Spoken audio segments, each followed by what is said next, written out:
এয়া চাওক চাউলৰ গুড়া পিচি থৈ দিছোঁ পিঠা বনাম নহয় গাইজ ধেমালি কৰিছোঁ পিঠা নবনাম এয়া পাতকবি মানে বন্ধাকবি এনেকৈ ভাজি লৈ পিঠাগুড়ি আৰু জিৰা গুড়া মিক্স কৰি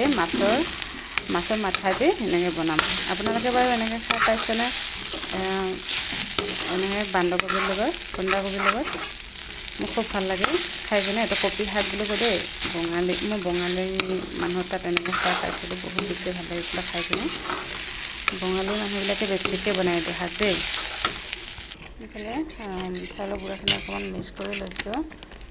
অকণমান জিৰা গুড়ি দি দিছোঁ ইয়াতে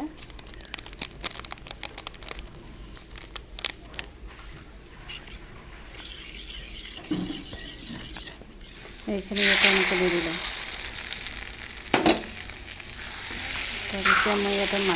মাছৰ মাথা দি দিম আপোনালোকে এনেকৈ খাই পাইছেনে কমেণ্ট কৰি জনাবচোন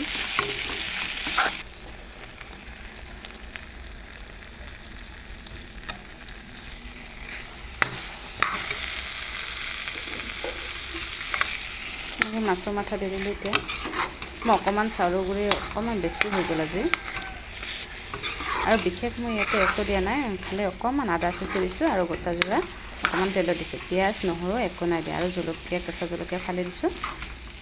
পিঁয়াজ নহৰু নাই দিয়া অকণমান আদা চেচি দিছোঁ দেই এনেকৈ বনাই খাবচোন আপোনালোকে নিশ্চয় ভালে পাব আশা কৰোঁ ভিডিঅ'টো শেষলৈকে চাব দেই